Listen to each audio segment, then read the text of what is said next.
Well, I thought, overall our pitching was pretty good. Cody threw the ball good, threw a lot of strikes. I think he was up to 50 pitches somewhere in there. And we could have left him in, but we just felt like, if we left him in much longer, he wouldn't be able to pitch it probably till game 3, which is Saturday. And, if we didn't play till Friday, we might have left him another inning or two. But, he threw good enough to gain, I think he gained some confidence. We gained confidence in him, and that was good to see.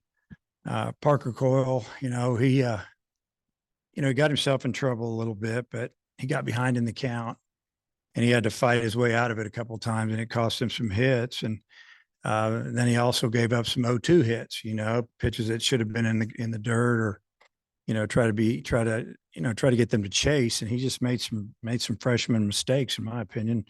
I thought Fouch's stuff was outstanding. Again, he just pitched 2 days ago. He felt fine. He wanted to go back out. We wouldn't let him for the ninth. And I just think that, he had a great first inning. I think 9 pitches, he got him out. And then, thank goodness, I think we got a double play ball in the 8th when he was struggling. So, and then obviously Ledbetter came in and except for hitting the batter, I thought he threw the ball fairly well. So that was good to see. And offensively, we got a lot of hits. If you look at it, we had 13 hits. Some of those hits weren't hit super hard, but we also lined out 4 or 5 times.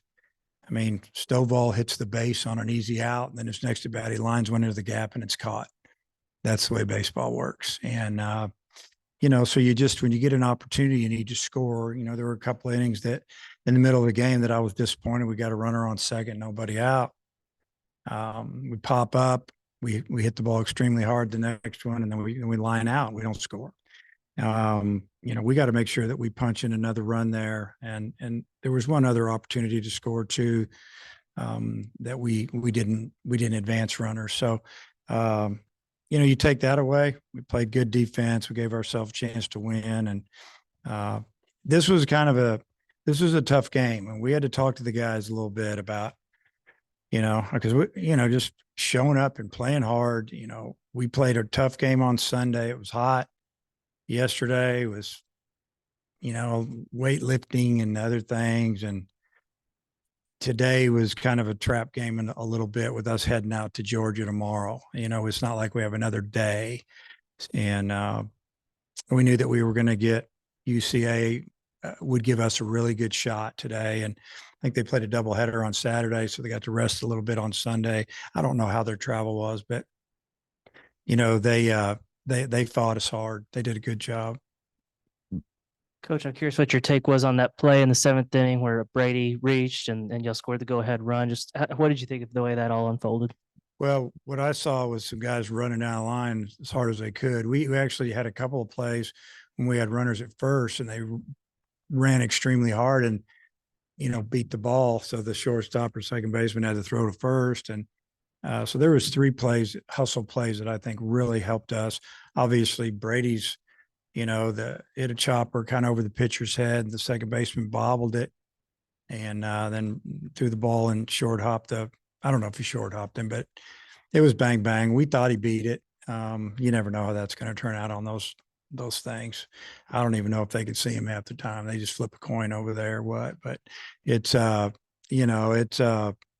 know when we play league games, it goes somewhere else. When it's here, they're down in there, and I don't know if they have a good view of it. And if they don't have a good view, they're not going to change it. They shouldn't anyway. But big time hustle helped us end up scoring 3 runs. And Fenton for them, I think, is the guy who came in and kind of shut y'all down a little bit. What did you see from him? Yeah, give him credit, man. He pitched great, and we had a couple balls hard off of him, and didn't get hits. Hit a couple balls that weren't hit very good, and we got hits, but he held us down. You look at his ERA going into the game. He had a 10 ERA. I think he just threw I think I had him down for 28 pitches on Saturday, something like that. And I'm just guessing. I don't think they were planning on pitching him that long, but he just kept rolling. So they let him roll. And, it was, he did a really good job. He got the loss in the game, but, he pitched good enough to get a win.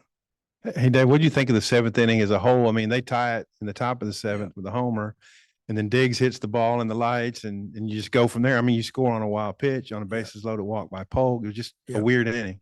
It was, and we lined to the fence and it's caught. We're thinking when the ball leaves the bat with the way the wind was blowing, maybe it would slice out of the park, but it just kind of pushed it down and kind of going, man, maybe this isn't going to be our night. And then we hit a ball up into the sky and they can't see it. And, you saw what happened after that. And next thing you know, we got our 2 runs back plus 1 more. And, I thought Fouch did a nice job of keeping it right there. I think it was the 6th inning where they had the back-to-back reviews on the play at second on the stolen base and then the play at the plate.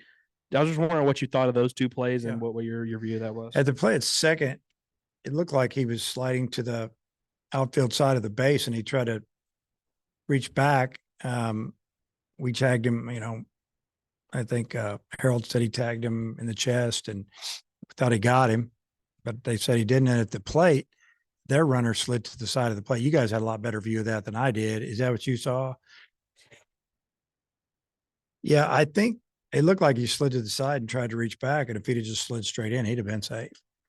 And it happened just like the other day when we slid into second and Bolton slid into second. If he had just slid straight in the bag, it would have been easily safe. But he slid to the side. He ended up going past the bag. And, so it was fortunate for us there. And then Fouch, obviously had to work out of some self-inflicted trouble there. I was just wondering what the balance was like where you probably didn't want him to throw too many pitches because he's a guy that you might want to use in this Georgia series. I was just wondering how would you assess his role moving forward and how you view him in your, situation in the back end of the bullpen? Yeah. Well, I love his stuff. I think he throws a heavy fastball in the mid-90s. He seems like he can spot it out there. I think he got a little tired there in the 8th. He didn't throw a bunch of pitches the other day, but he still pitched in a very, tough situation and did a great job. And, I think he only threw 9 pitches in the 7th. And then so he ended up throwing about 25 in the 8th. And that was plenty. That was his last hitter. If he didn't get him out, he was out. And, so that leaves him available for Friday, probably. If we would have left him in anymore, maybe Saturday, and we need him. So we just said, hey, let better go. He's due to have a good outing, and he did pretty good. You told us last time we talked to you that Jared Wagner was seeing a hand doctor. I'm curious how that evaluation went and if it had an effect on the timetable for him. Yeah. So if you saw him in the dugout, he's got a cast on. So he had surgery yesterday. Put a couple pins in it just to hold the bone in place, just normal standard procedure. And we'll just keep him in shape. And we're hoping to get him back probably South Carolina, Vandy for sure. Maybe South Carolina, we'll see. Because once it gets 3 weeks is up, I mean, he should be able to go pretty good as far as it's healed. Now it's just a matter of building it up, and they're going to be working on him. He'll probably just wear that cast for a while, and they'll free that thing up and really work that thumb. And then I know you mentioned at one point Georgia was maybe a target for Brady Tiger to come back. How likely do you think it'll be? There's a possibility. He'll probably be on the 27-man. That's the key. You see him on there, you probably see him throw. And speaking of Georgia, I think we're supposed to ask about just your thoughts on the series.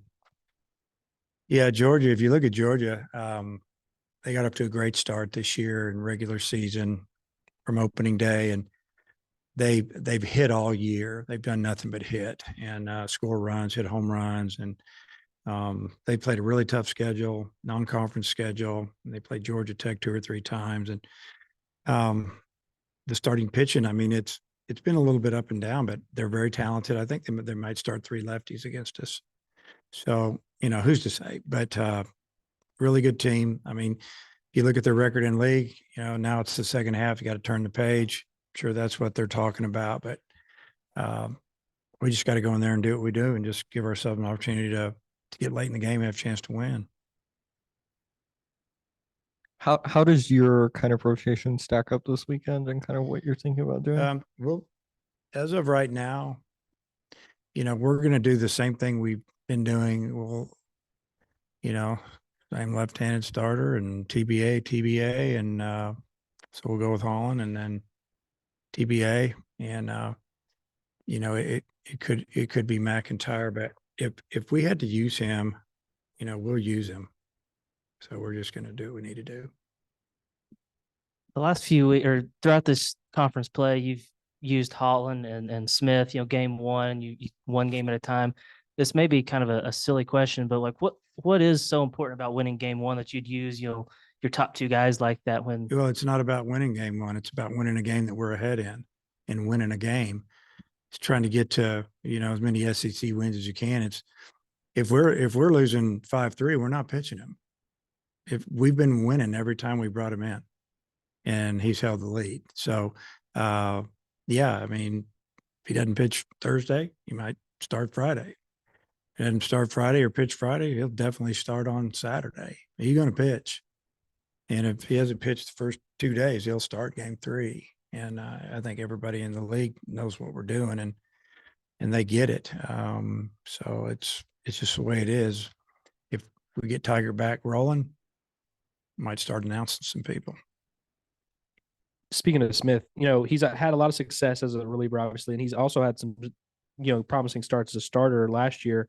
I was just wondering how you evaluate him in both roles. Do you think he's the same either way, or just what version of him do you see in each role? Well, as a starter, the only issue that I see with him is, there's too many full counts and he strikes out a lot of people. So his pitch count's going to get up. You're looking at 4 or 5 innings. A lot of times when we want him to go 6 or 7, pitch to contact. When he's in the relief, he knows when he comes in, what do I need? I need 9 outs. I need 10 outs, and he just gets after it. And I feel like his arm right now is in great shape. Where if we say you're going to start, he can go 100 pitches. He can go 110 probably. But is that 6 innings, 7 innings, 5 innings, whatever. So I like him in both roles. I mean, honestly, when he's standing on the mound, I feel really good. I just, we just have to be really smart when we're going to bring him in, if we bring him in relief, and because there's always another game. And if there's not, then he's starting at the last one. Okay.